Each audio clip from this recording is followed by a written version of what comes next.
How, is that better? Okay. Good morning. Happy Memorial Day weekend, everyone. As we begin, we would like to acknowledge that this service is being held by a community that gathers on the stolen traditional lands of the Massachusetts, Whipmunk, Pawtucket, and Wampum people. We pay respect to those indigenous peoples who lost their lives in the colonization of this land and recognize that these indigenous tribes are still today facing violations of sovereignty, territory, and water. We also give thanks to the earth. We walk upon the waters, the life-giving plants, and all the earth's creatures, as well as the winds, sun, moon, and stars. We recognize that this is just a first step in moving toward right relationship with native peoples and healing of the earth. We welcome to the First Parish Church of Stowe and Acton, a welcoming spiritual community. My name is Sonja Furneaux. I am the co-chair of the Grounds Committee with Rick Lent, and I am on the Memorial Garden project with many other of you in this service, led by Eileen Rudman. If this is your first time with us, we welcome you. Please let us know you are here by filling out one of our visitor information cards in the pews and hand it to the usher, drop it in the plate, or hand it to Meg, our welcoming staff member. Our minister and staff are listed in front of the order of the service. Please feel free to ask me or any of these people for more information about the church and its programs after the service or by email or through the chat if you're online. Please refer to the order of service for the masking policy and ask an usher and check with people you are talking to about their comfort levels. If you would like a large print order of service or hymnal or an assisted living device, please ask your ushers. Our assisted living listening devices work throughout the building if you would like to listen to the service from another space for any reason. After the service, we are having coffee and conversations in Fellowship Hall, which is one level down at the other end of the building. or on a breakout room if you are joining us online. Also, after the service today, I would request that you come to the Memorial Garden, even if you are not going to help us plant. I really would love you to come down and just witness this and just be with us as a community.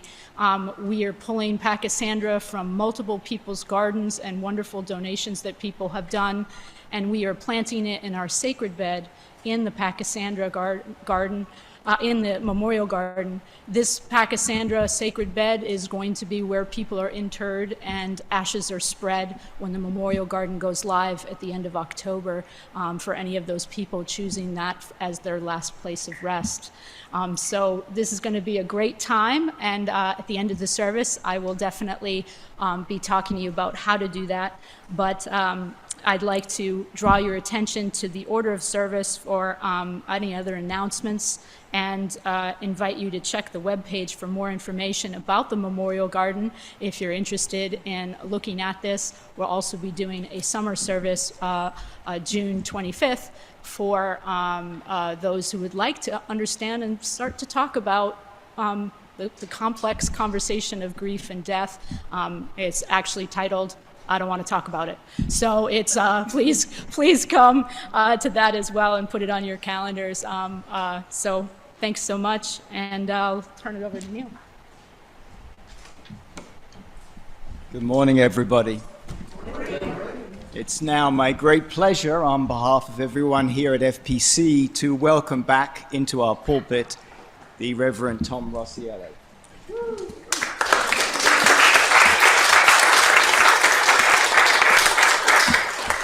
As you all know, Tom served FPC for 15 years from 2002 to 2017. He contributed to the growth and vitality of our church, expanding our community, our programming, our campus, and most of all, our spirit.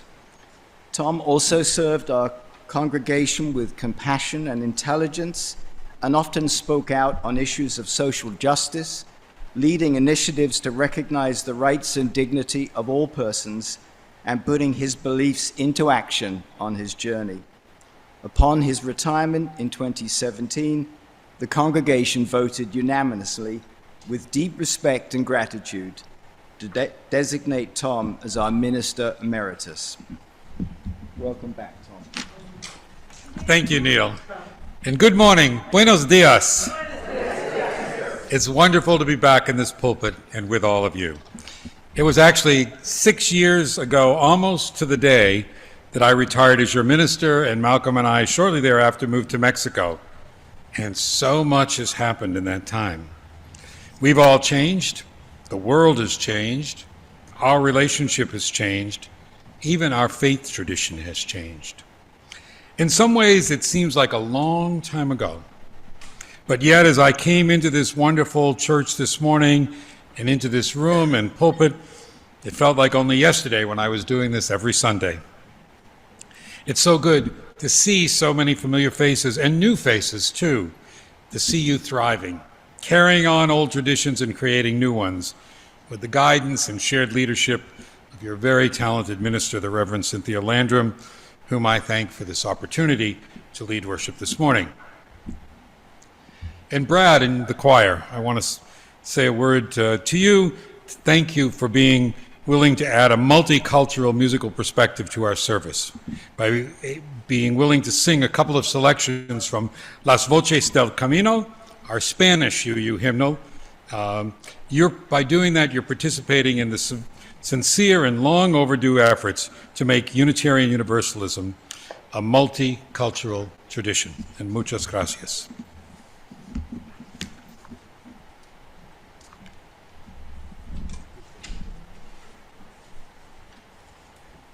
I think you're going to greet your neighbor now. So why don't we do that? And I'll greet you from up here. Jump back your neighbor here, because obviously it can add a few more It's all right. minutes. It's okay.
Gracias por el amor del mundo. Gracias por la felicidad. Gracias por toda mi familia. Aleluya.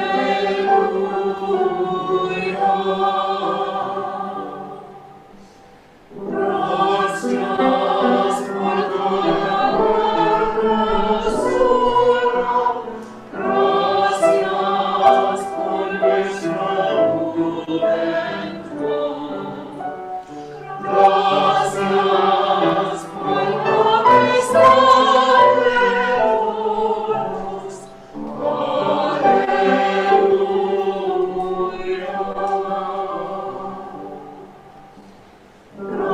Gracias por este nuevo día. Gracias por nuestra gran unión. Gracias por todos los honores.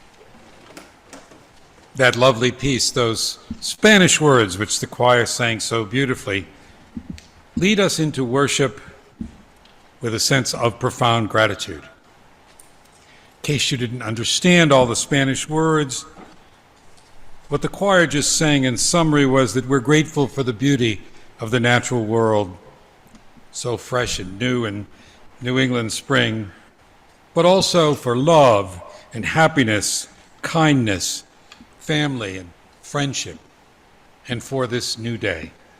And with each new day comes new light to welcome us and illuminate our way. But there too is a deeper light, an inner light. The flame that burns in each of us also lights our path. And it's not only our inner guide, but it is a light we can bring to others. I believe our calling is to share our light with the world. Perhaps it's the light of truth, the light of knowledge and learning. Perhaps it's the fire of justice. Perhaps it's the warmth of love and compassion. Perhaps it's the beacon of peace. In recognition of all the light that we as a faith tradition, as we and individuals bring into the world, we begin our service by lighting a flaming chalice, the symbol of our faith.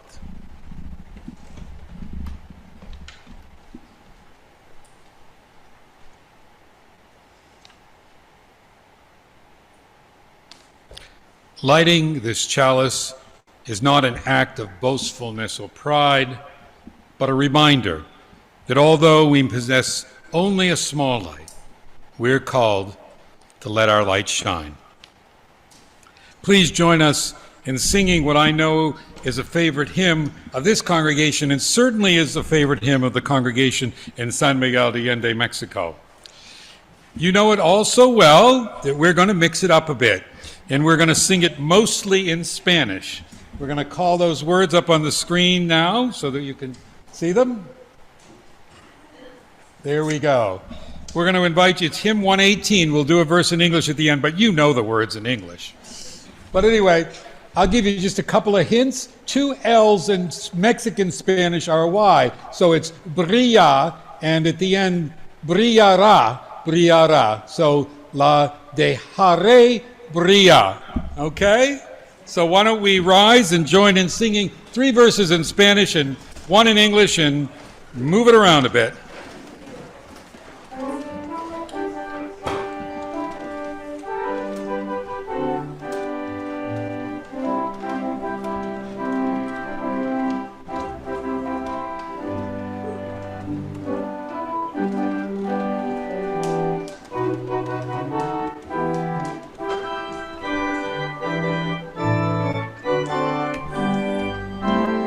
pequeñita luz. Mi pequeñita luz la dejaré brillar. Mi pequeñita luz la dejaré brillar. Mi pequeñita luz la dejaré brillar. Brillará, brillará, brillará. Andando por doquier. Andando por doquier, la dejaré brillar. Andando por doquier, la dejaré brillar. Andando por doquier, la dejaré brillar. Brillará, brillará, brillará. Yo la alzaré. Yo la alzaré en mi visibilidad. Yo la alzaré en mi visibilidad. Yo la alzaré en mi visibilidad. Brillará, brillará, brillará. This little light of mine, I'm gonna let it shine. This little light of mine, I'm gonna let it shine. This little light of mine, I'm gonna let it shine. Let it shine, let it shine, let it shine.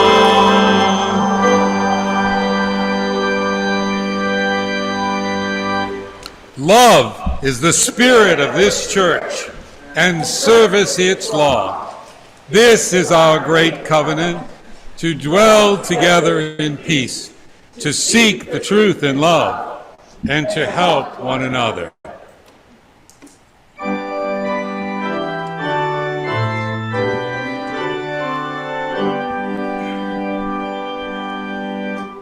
From all that dwell below the skies, let words of love and peace arise. Let joyful songs of praise be sung through every line, by every tongue.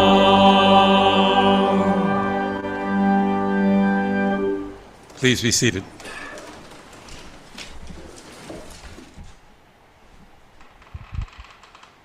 For all those joys and sorrows we've heard and those still in everyone's or anyone's heart, we are grateful and in community with you. And would you light one final candle for this Memorial Day prayer that I will offer?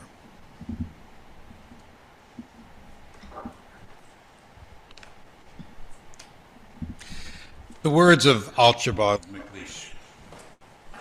The young dead soldiers do not speak. They have a silence that speaks for them. At night and when the clock counts, they say, "We were young. We have died. Remember us." Let us now pause to remember all those who answered the call to serve our country, who were sent forth into danger and the horror of war, and who paid the ultimate price. Let us remember them whether or not we believe a particular war or conflict was justified. Let us remember that they went on our behalf to protect us. Collectively, we sent them to war, and we enjoy freedom largely because of the price they paid. We do not celebrate war this day. We observe a time of remembrance, lest we forget the lessons of history, lest we fail to show respect and gratitude for the sacrifice others have made on our behalf.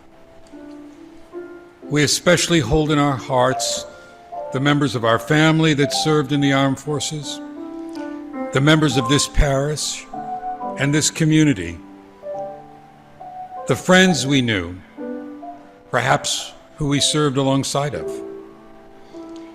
We remember the men and women who served in many wars and conflicts throughout our history, some of whom did not return home, or returned home in a flag-draped coffin, or returned home injured, disabled, even for the rest of their life. We think not only of them, but also of all the families that lost loved ones to war, how they too have paid the price of war. Our prayer this morning is the prayer of every soldier, of every veteran, of every family member who has lost a loved one to war. Dona nobis pacem, grant us peace. Please join in praying these words in song as Brad leads us. It's number 388 in the hymnal.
Please be seated and give your attention to the screen for our message for all ages. All you children of all ages, I think, are going to love the story of the Biblioboro.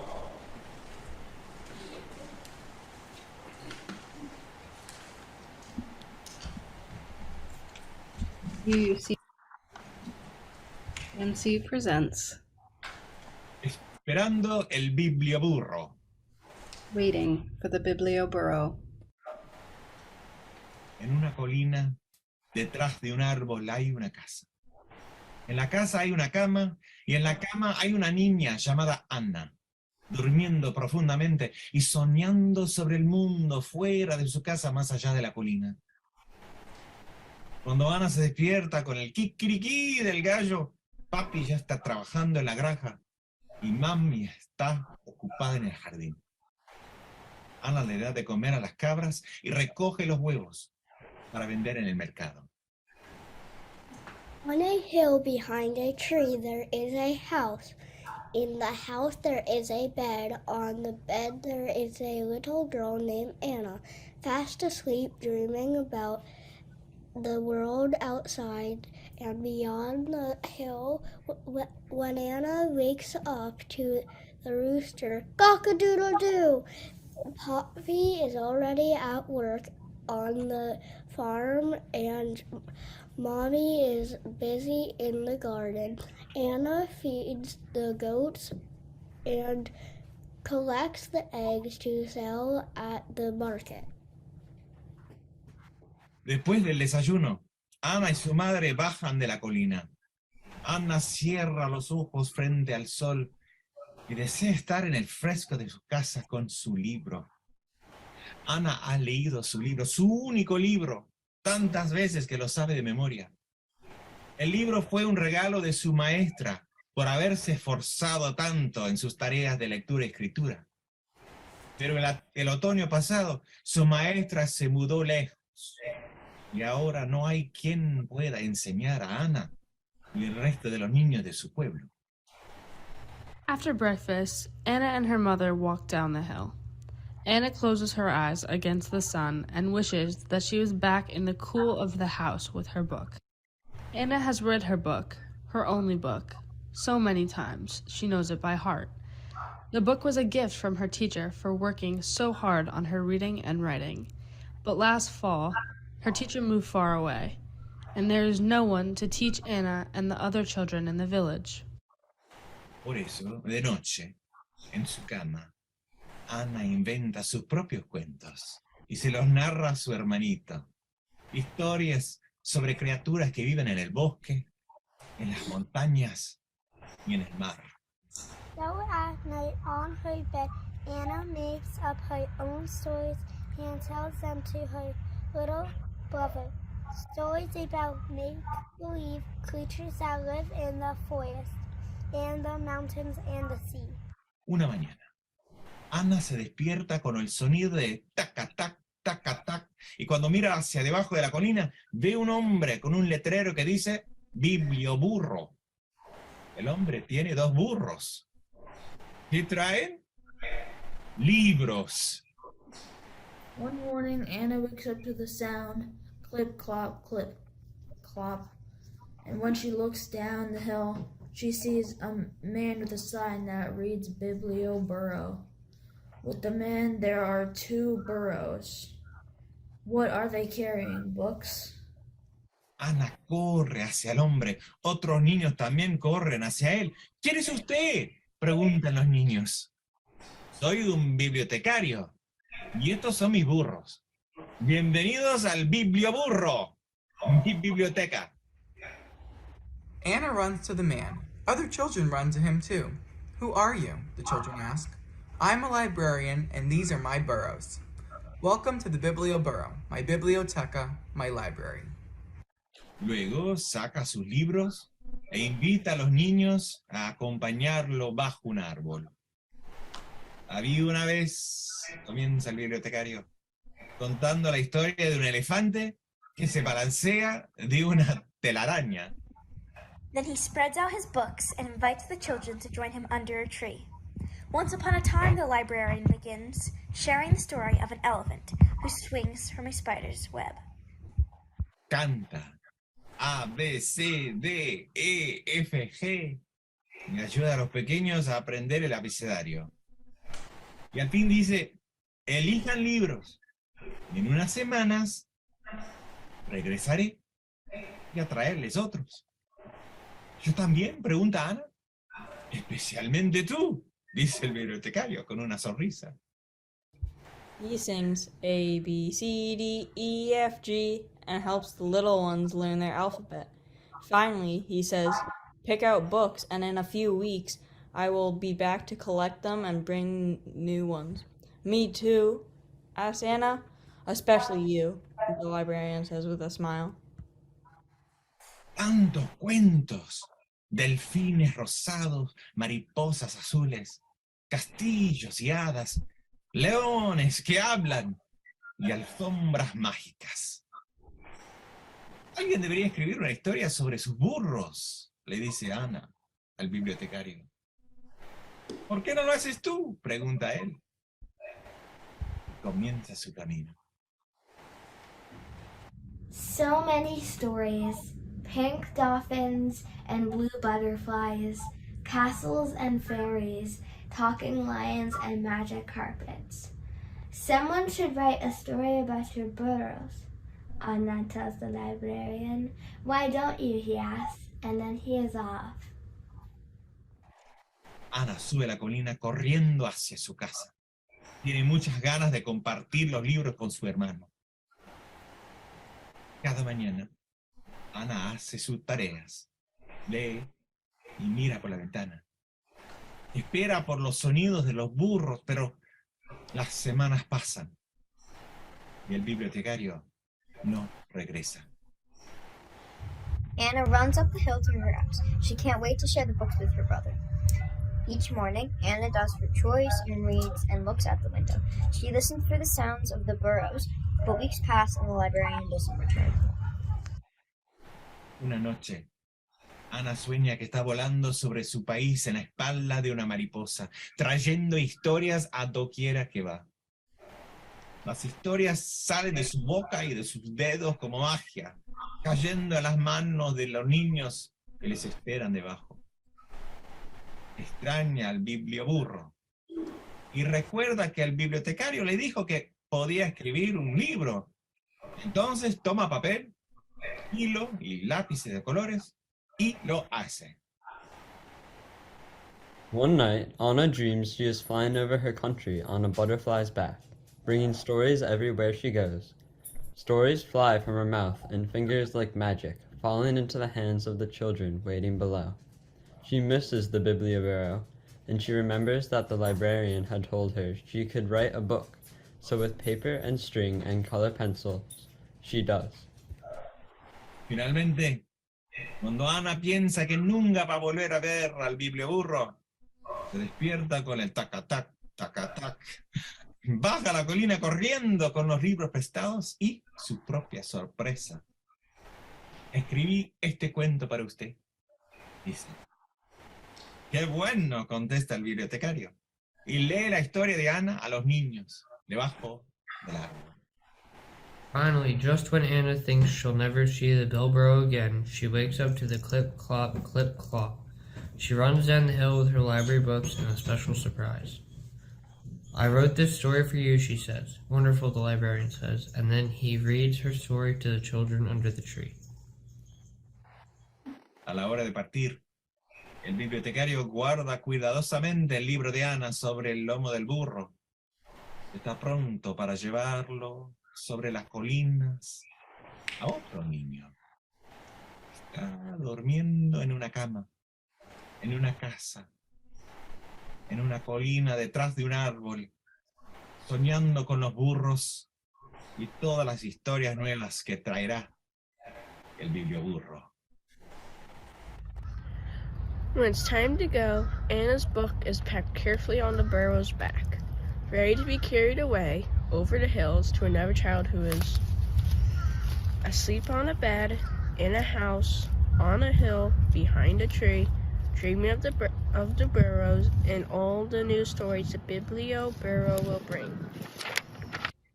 Thank you to all who participated in this bilingual telling of Waiting for the Biblioburro.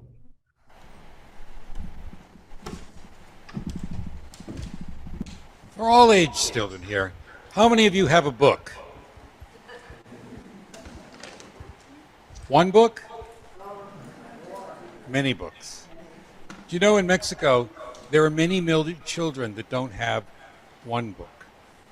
And your congregation, through your summer offering, and many other congregations are helping that through this organization we showed you about Libros para Todos. And you know, you're going to help bring them books, but they're going to need something else. And I'm particularly talking to the kids here because we need your help. Do you see what's up on the screen now? Does anyone know what those look like? Bookmarks. You need a bookmark if you're going to read a book, don't you? So one of the things we're doing is asking kids from congregations to make us some wonderful bookmarks. You can write on them. I mean, that one says, reading is traveling. They're in both English and Spanish, but you can just color it, do anything you want. And you're going to work on that today. And by the way, any of you bigger kids who want to make a bookmark and drop it off, I would be happy to take them as part of the connection and involvement with this. So, kids, come on and get your lantern. And there's someone who's going to lead the group here. I think Chip is. And hopefully you'll make us some nice bookmarks. Here they are in Spanish. Can you read them? Yeah. Reading is traveling. Reading is dreaming. A book is a bridge. Start reading, basically. Let's see.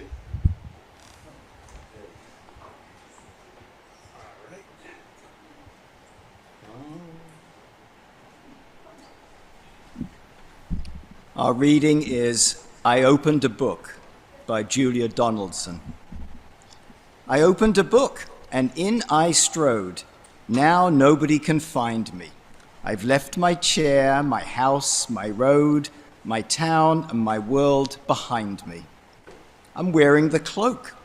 I've slipped on the ring. I've swallowed the magic potion. I've fought with a dragon, dined with a king, and dived in a bottomless ocean. I opened a book and made some friends. I shared their tears and laughter and followed their road with its bumps and bends to the happily ever after. I finished my book and out I came. The cloak can no longer hide me. My chair and my house are just the same, but I have a book inside me. Our offertory plate this month is shared with the Boston Area Gleaners, a local nonprofit organization dedicated to supporting a more equitable, just, and sustainable food system. We thank you all for your generous support.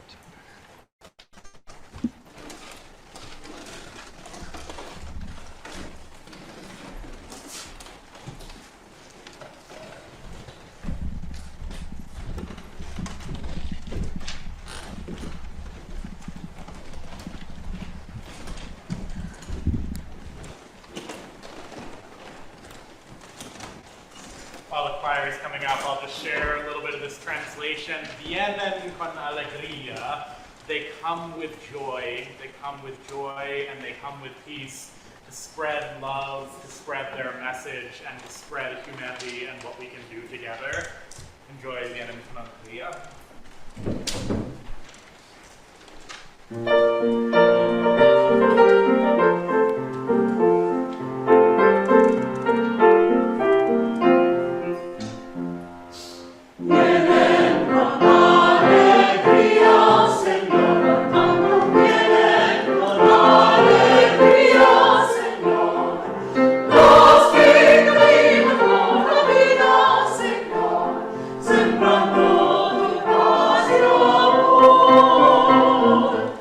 Oh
Well, I never experienced the biblioboro coming to my neighborhood when I was a kid, but I do remember waiting each week for the return of the bookmobile.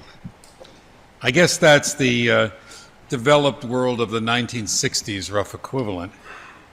I remember on summer days, the librarian who rode in the bookmobile would set up little chairs in the shade and read stories that would transport us to another world, open our eyes to learn about people different from us, maybe from faraway places, or read to us about people who were different even in our own town and how we might treat them right. I remember a story about a very elderly lady. At first, the kids in the neighborhood made fun of her decrepit ways, but one child began to interact with her, to learn some wonderful and interesting and important things from her. Soon the other kids followed, and then the kids started to help her with things that she found difficult to do. I wish I could remember the name of the book. I can still see the drawings of the old lady with her bun and cane and the kids helping her in my mind's eye. I don't remember the title, but I remember the message. Maybe my strong connection to my grandparents and a love I've always had for elderly people in my life might have been generated from the seed of an idea planted by that book. Or perhaps that book affirmed for me something I already had inside me. In any event, remembering that children's book more than 60 years later certainly indicates that the book had a powerful influence on me. The bookmobile lady would always end her time with us by showing us a selection of this week's new books and suggesting ones that might be of interest to each of us. Then we got into that big bus with no windows, except of course for the one in the front for the driver, and got to look at all those books tightly packed into the shelves. I think we could check out up to 4. Whatever it was, I always took the max. I remember often reading them with my grandmother, who was a retired teacher. She would also take me to the library, the biblioteca, where there were even more books. And she always gave me books in addition to some other gifts for my birthday or for Christmas. And like the old woman in the story that the book lady read, she was wise. She knew the power of reading to open minds. She believed reading would open doors for me, prepare me to succeed in the world. Reading was important, and she made it fun. As a child, books were my friends. They remained so through law school and divinity school, and gosh, I did a lot of reading in those days. And when Malcolm and I moved to Mexico, no exaggeration, we took 125 boxes of books. And that does not count the 95 boxes of music. I've always been surrounded by books. I thought about all of this when about a month ago I visited the remote Mexican village of Palo, Colorado. It's not a place where you would go to see the picturesque sights of a Mexican village. This is the community where the municipal dump is located. Most of the kids' parents, in fact all, are dump pickers or dump workers. Needless to say, this is a very poor village. But the school and the children in it were amazing. Clean and neat, dressed in their uniforms, and the building a very simple structure, but immaculately clean. I learned that every mother had to take her turn cleaning the bathrooms, and they did it with pride and joy. How would that go over with your local school board if they made that a parental requirement? It was a way that these moms could contribute to their child's education. These women probably had very little education themselves. If they could read at all, it would be at a very basic level. But like all parents, they wanted a better life for their child. They wanted to open doors for their children. I went into a newly created special room at the school. It had been a storage room full of junk, but volunteers from Libros para Todos cleaned it out, painted it, built bookcases, bought books, even painted a mural on the wall. It was a special place where kids would leave their regular classroom and go to read or be read to. There was a group of Spanish-speaking volunteers from Libros helping with learning reading skills, and one enthusiastic woman was in the corner reading a book about a dinosaur. There was joy and hope in these students and volunteers. The spirit of the volunteers actually was beautifully captured by the anthem the choir sang at the offering. They come with joy. Those who journey through life spreading peace and love, they bring hope to the tired, discouraged community, working to make the world a better place to live in peace with one another. Well, after the kids heard the story, they were invited to color pictures about the story. One young boy colored his dinosaur as fast as he could and brought it to me for my approval. He'd also drawn a rainbow over the dinosaur's head.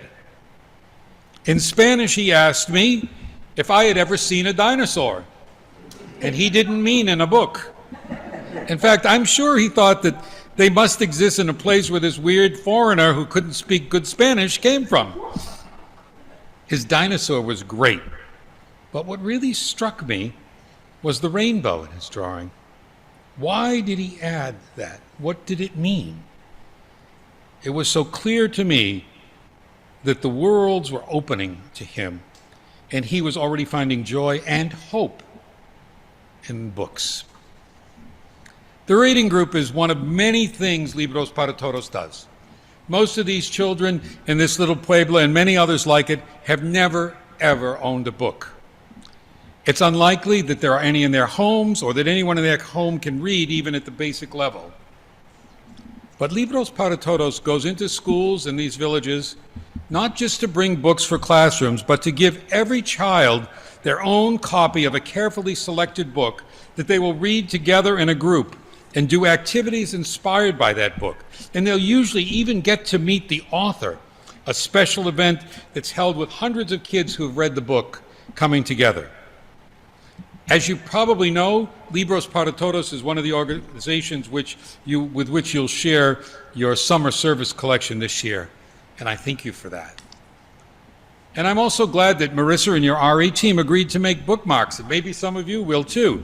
It's a chance for you to learn more about these kids, to think about these kids from Mexico, and contribute something to the project, to help kids learn about helping and sharing and difference. We, the Unitarian Universalist Fellowship of San Miguel Allende, have been inviting U.S. and Canadian UU congregations to join us in helping Libros para Todos, as well as other local NGOs that we support. By the way, the bilingual, bicultural director of Libros and her two daughters are members of our congregation, so we have a great connection with them. And by the way, also, with us on that trip to that poor village of Palo, Colorado, was the Reverend Craig Rubano. You saw him reading the children's book in the Message for All Ages. He's the minister of a congregation in New Jersey that's one of the first to partners with us in this project. He arrived in April not only with 130 of those beautiful bookmarks made by the kids in his congregation's RE program, but also $2,700 to buy books, in which those bookmarks will be placed when they're given to the children for the next group read. I'm so glad that this congregation is getting involved as well, and hope that your involvement will grow. Working with UUs in Mexico makes doing social justice work much easier. Projects like this are a great and simple social action undertaking for a UU congregation anywhere of any size. And we are just now exploring more ways to do this. One thing we're finding is that the effort doesn't have to come from a social action committee. We're talking with some congregations about their book groups. And what UU congregation doesn't have at least one book group? Taking on a project to raise $500 or $1,000 for Libros. That money will be enough to buy books for every child in a rural school. We UUs in Mexico are grateful to FPC for designating part of your summer collection for this project, and grateful to have kids from here learn about the project and make bookmarks. We hope that participation will expand. Personally, I cannot think of a more impactful way to spend a few dollars. It doesn't take a lot of money to buy a book, probably the first book a child will ever own, and by doing so, literally change the trajectory of a life. It opens doors, it teaches about a wider world, not only developing reading skills from an early age that will be essential for the child to move out of poverty, but also teaching creative thinking, empathy, understanding of others, especially those different from them. Books not only allow them to dream, but empower them. This community here is very different from Palo, Colorado, and perhaps you take reading and the availability of books just for granted. Maybe you think, sure, it's a nice thing to give a child a book, but it's so much more in the context of these poor villages. It's an act of empowerment. It's an act of resistance against inequality and injustice and closed-mindedness.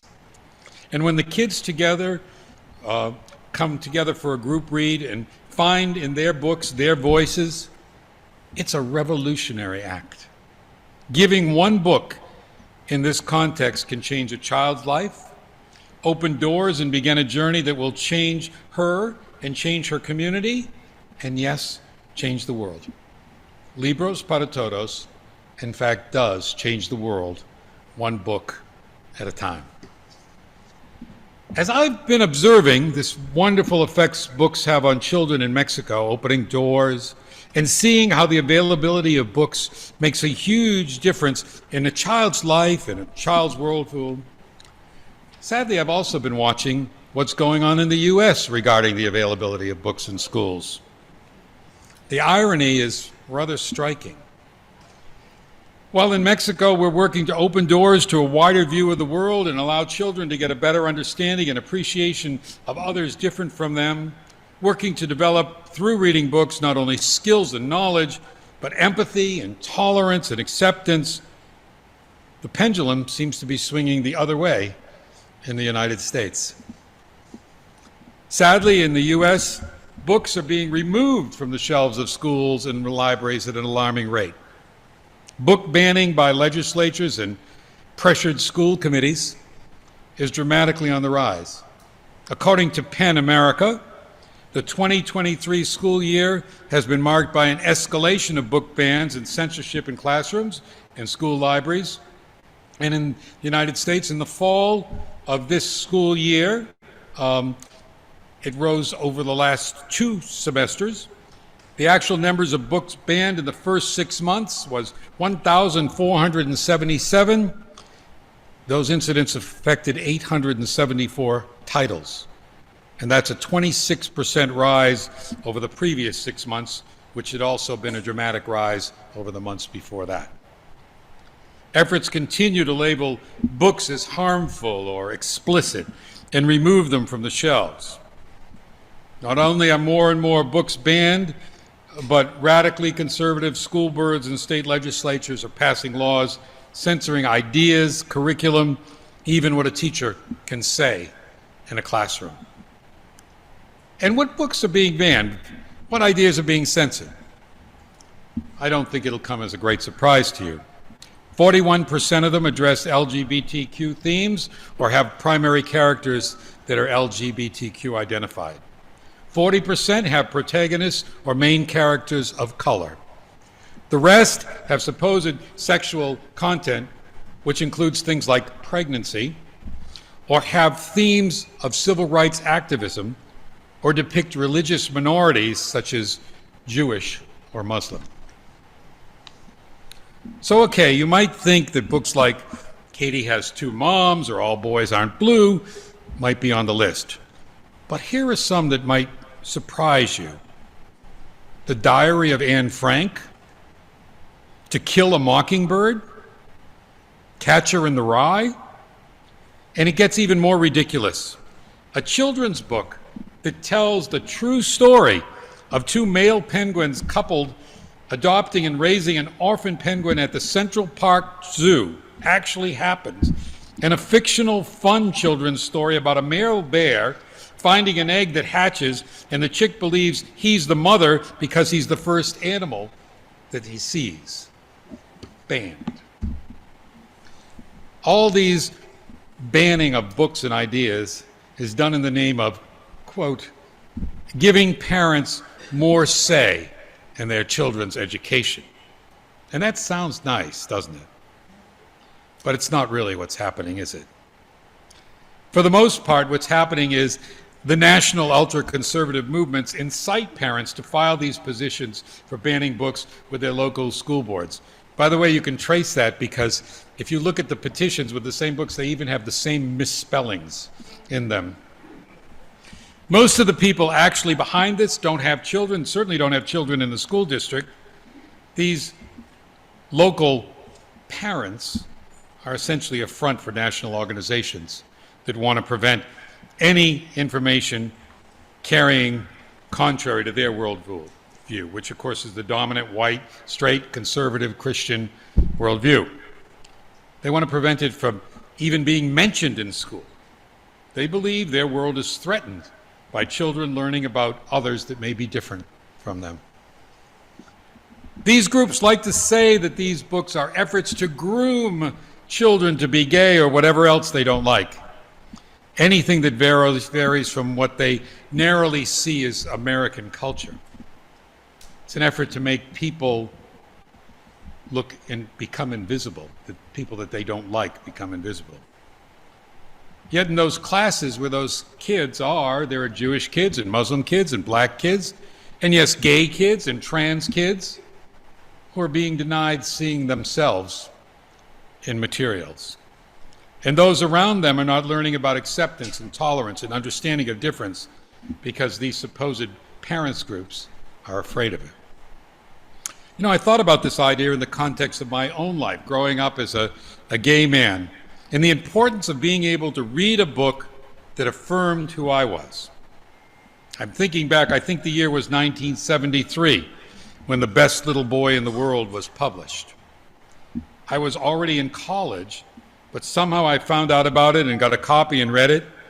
And yes, it had a profound effect on me, but I was not groomed. I was affirmed for who I was. I understand that I understood from reading it that there are people like me who felt the same pressure and had the same fears and did succeed. These efforts in the U.S. seeking to narrowly restrict what children can read and learn are based in hate and fear. This ideological warfare is mislabeled as child protection. By making a book available, reading a book is a powerful act of resistance. It's an exercise of freedom and tolerance and inclusion. You know, the freedom many that we remember on this Memorial Day have fought for and died for. Perhaps as you remember those who fought and died for freedom, fought against hate and oppression and oppressive ideologies all over the world, you'll recognize that the fight for freedom continues on battlefields close as your own school board meetings. Here's how Grace Lynn, a 100-year-old woman, recently put it in her speech to the Martin County, Florida School Board that was in the process of banning books. When she spoke, she had the quilt she had made at age 99 next to her. The quilt featured the covers of 100 banned books. Here's what she said, her words. I am Grace Lynn. I am here to protest our school district's book banning policy. My husband was killed in action in World War II at a very young age, defending our democracy, Constitution, and freedom. One of the freedoms the Nazis crushed was the freedom to read the books they banned. The freedom to read is an essential right and duty. Even so, it's continually under attack by both public and private groups who think they hold the truth. Banning books and burning books are the same. Both are done for the same reason. Fear of knowledge. Fear is not freedom. Fear is not liberty. Fear is control. My husband died as a father of freedom, and I'm a mother of liberty. Banned books need to be displayed proudly and protected from school boards like this one. You go, Grace. Well, I told you I was drawn to what elderly folks had to say, and who can't resist what Grace had to say? A patriot who bore the cost of war and the price of freedom had something to say how it connected to this. Thank God for the Graces of the world who will still stand up to narrow-mindedness and assaults on freedom. Well, I know we've traveled full circle, from giving books to taking them away, from one country to another. But I hope you feel equally inspired not only to bring books to children who've never had them in Mexico, but also to speak out against banning books here in the US. These are issues that each country faces may be different, but they are connected. And we are connected, or we should be connected. Our world is indeed one world, and what touches one of us affects us all. This is all about freedom and tolerance and equality and opportunity and open-mindedness and sharing and love. We are in this great journey together. And in the words of the hymn which we are about to sing, the way we think, the way we build our attitudes with love or hate, we make a bridge or a wall. The way we spend, the way we share, determines who will stand and who will fall. Please now rise as you are able in body or spirit, and join me in concluding this sermon with the song Hymn 134, Our World is One World.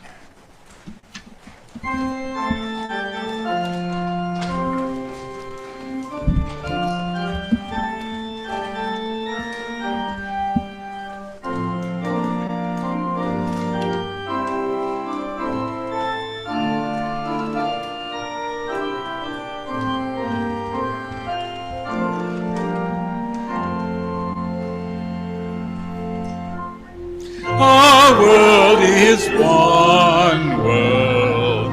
What touches one affects us all.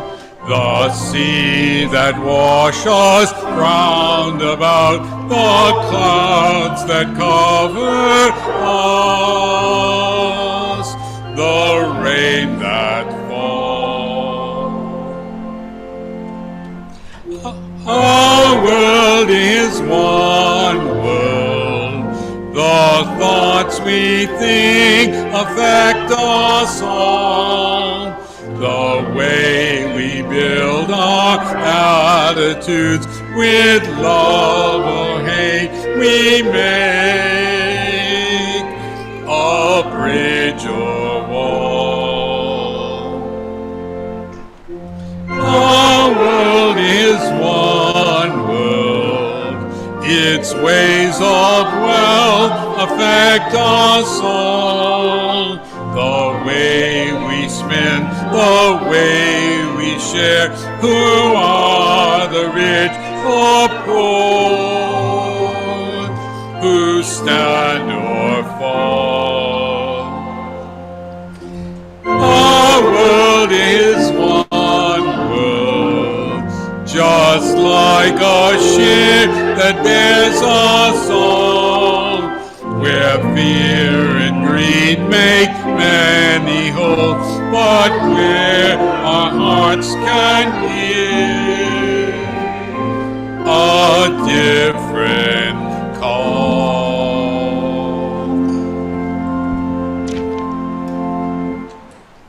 Please be seated. Hello. Me again. I wanted to talk to you about going down to the Memorial Garden. Honestly, the reality is that it's only going to take about 15-20 minutes to plant this bed. So I would definitely welcome you to come down there. Everything is prepped thanks to one of our SGM groups. The bed is all beautiful and very beautiful dirt. You're going to be taking Pachysandra. This is the top. right? This is where the root is, and all we're going to do is take the Pachysandra, stick it in there, and then just make sure this little guy is under the dirt. That's it, okay? Very simple. So some people might be pulling the stuff from, putting the Pachysandra in the dirt, and some people will be just making sure that those roots are in the ground. We are going to have gloves out there, so in case you don't want your hands all in the dirt, but of course you can put your hands in the dirt too. I did open the shed, and I welcome some able-bodied people to bring down some chairs for those that want to come down and watch but might not be able to stand for the whole time. That would be helpful if a few people help me with some chairs to bring down there. But I also have the hose set up so we can get it all watered and everything. It's going to be a good time, and I hope to see you down there. Thank you. I hope you plant Pachysandra, and I hope we've planted some ideas in your head this morning as well. It's been wonderful to be with you again this morning, celebrate our special relationship, and I look forward to catching up with folks I know and meeting some new folks after the survey, maybe even sharing a little more about Libros para Todos.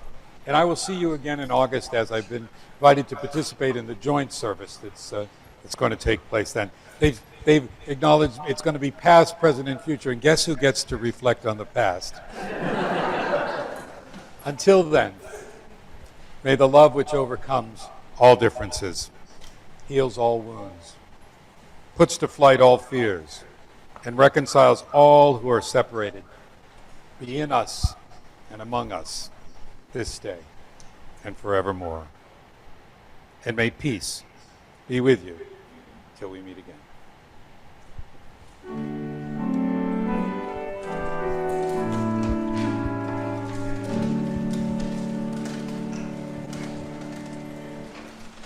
Peace be with you till we meet again. As light raises us before you, keep love's banner